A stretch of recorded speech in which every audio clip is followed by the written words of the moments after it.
Lovebird বাণিজ্যিকভাবে শুরু করি, এটা আমাদের লস হওয়ার বা ক্ষতি হওয়ার সম্ভাবনা কতটুকু আর সাকসেসফুল হওয়ার সম্ভাবনা কতটুকু? আচ্ছা,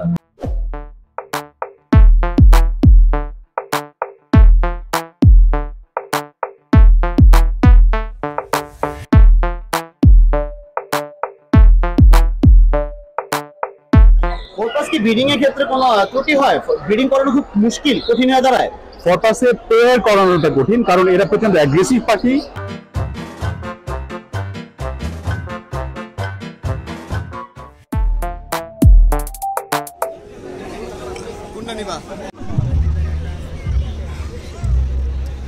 দুপুরের পরে আইয়া ভুল করছি, আর আগে আমার দরকার ছিল।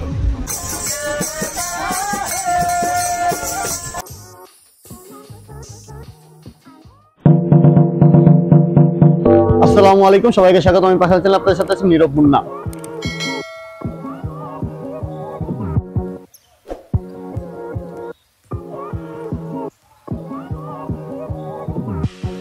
ভাইরে ভাই, শার্টের কালার ঠিক আছে, ব্যাগের কালার মিলল কেমনে?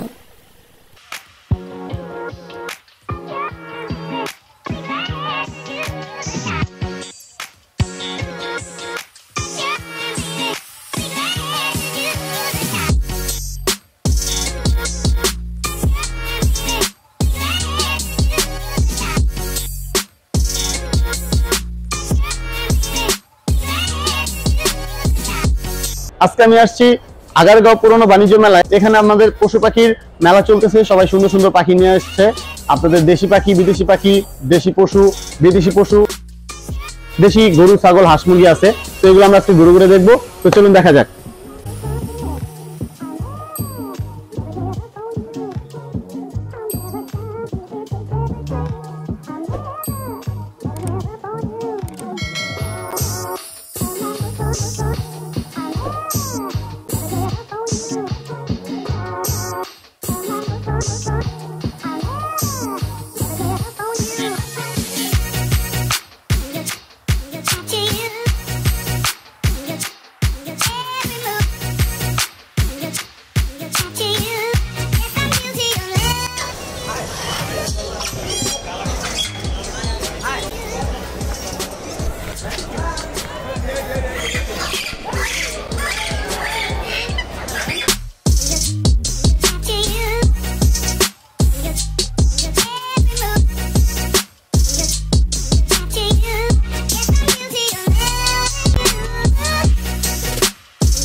আসসালামু আলাইকুম, আমরা এখন আছি পুরনো বাণিজ্য মেলায় জঙ্গল এভিয়ারির আমাদের কাউসার ভাইয়ের সাথে।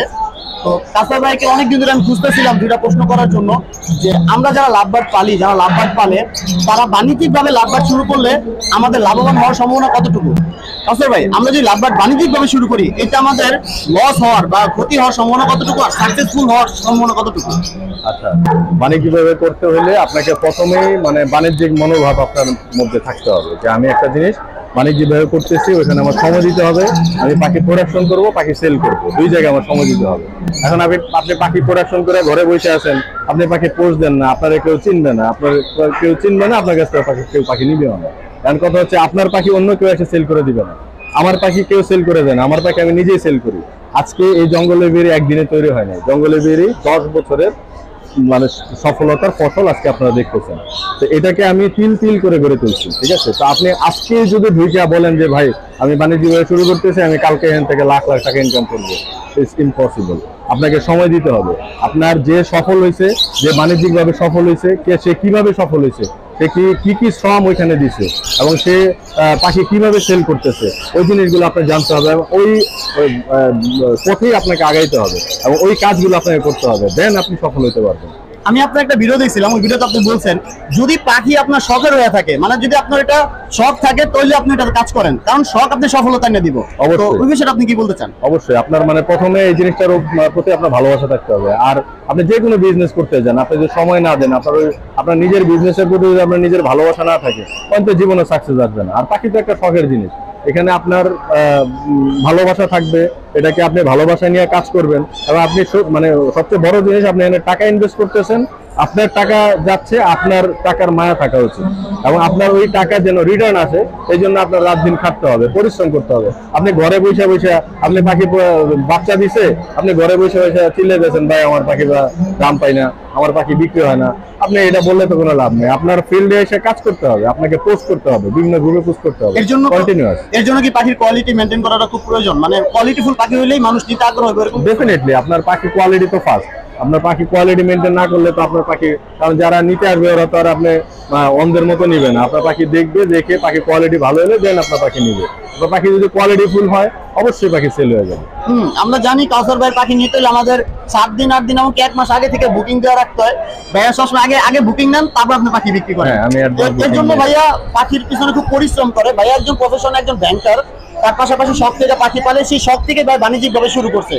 ভাইয়ার এর আগে আমরা অনেক ভিডিও দেখছি, ভাইয়া ভিডিওতে বলছে যদি পাখি আপনি বাণিজ্যিকভাবে শুরু করেন, প্রথমে আপনি শখে শুরু করেন, শখ দিয়ে 2-1 জোড়া পালেন, দেখেন আপনি কিভাবে বেনিফিশিয়াল লাভ হইতে পারেন কিনা বা আপনাকে স্যুট করছে কিনা, তারপর আপনি বাণিজ্যিকভাবে শুরু করেন। ধন্যবাদ সবাইকে, চলুন আজকে মেলাটা ঘুরে দেখাবো।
শতবর্ষী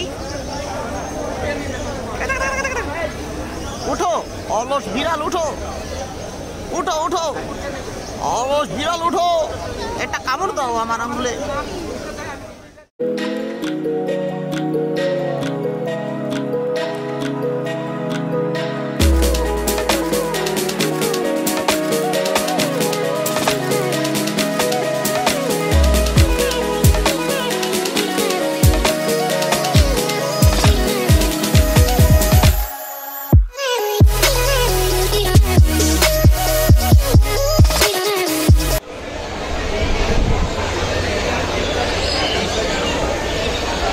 দৌড় খেলাতে ভালো লাগে, কে জিতে? আমি জিতি।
এখন আছি ফরপাস ন্যাশনাল স্টলে।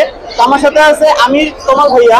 তো ভাইয়া আমরা আপনার এখানে পুরো ফরপাস গুলো দেখলাম, দু একবারে আসছিলাম। তো আপনার কাছে কেন মনে হয় যে ফরপাস পালাটা আমাদের জন্য ভালো, বা আমরা ফরপাস দিয়ে একটা ফিচার দেখতে পারি? ফরপাস আমরা কেন পালবো? আসলে পাখি পালাটাই ভালো, এটা যে পাখিই হোক।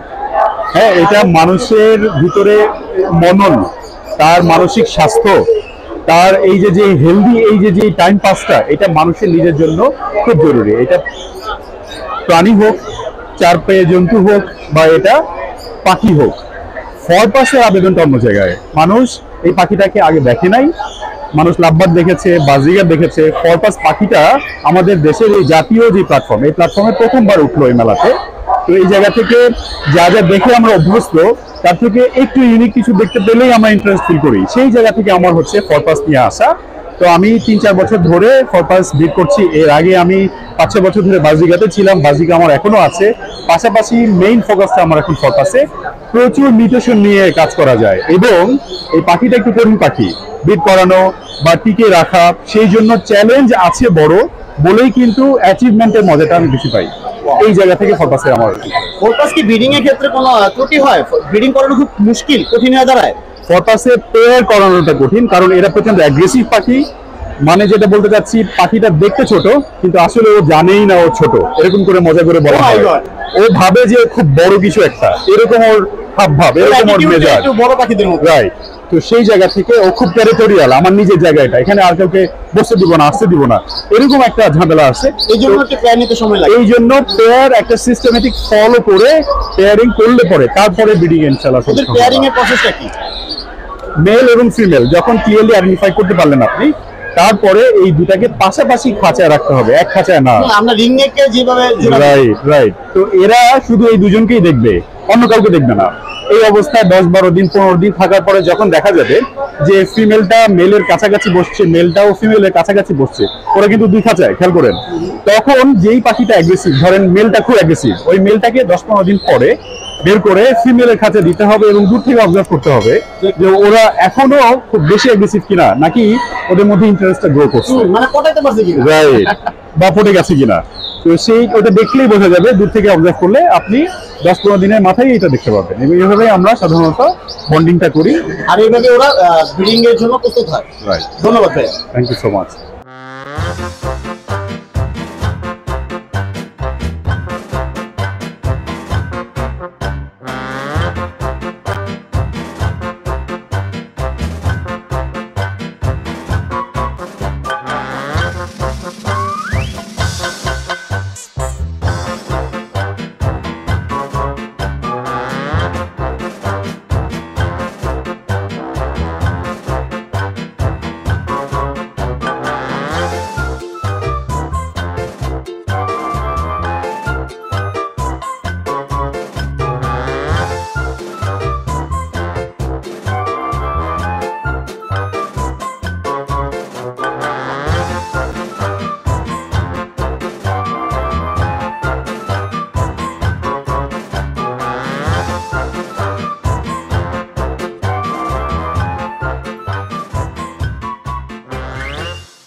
সাধনার পর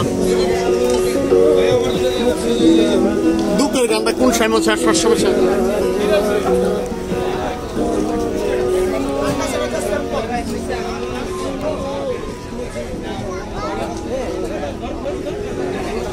কোনটা নিবা?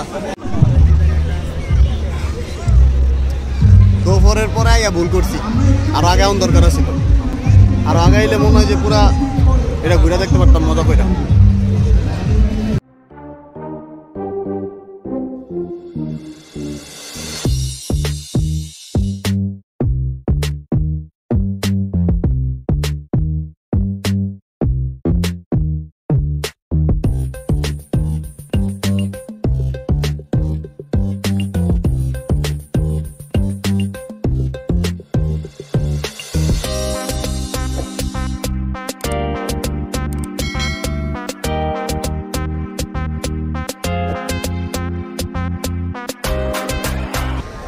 বেশি বেশি দুধ খাবো। হ্যাঁ। দুধ কেন খাবো? তোমার শরীরের হচ্ছে যে পুষ্টির ঘাটতি আছে এটা পূরণ করার লেগে পূরণ করার লেগে, মানে দুধের ভিতরে সব আছে। সব আছে। একটা মানুষ বাঁচার লেগে যে যে হচ্ছে তোমার উপাদান গুলো দরকার, এই ভিটামিনের সবকিছুই ওখানে আছে। তাইলে কি রে ভাই? এই লেগে আমরা হচ্ছে যে আদর্শ খাবার করছি। ও তাহলে আমরা আর কি কি পালন করবো হাঁকা একটু বুঝিয়ে কহা। তোমাকে ওটাও বলছি গানে গানে।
You know.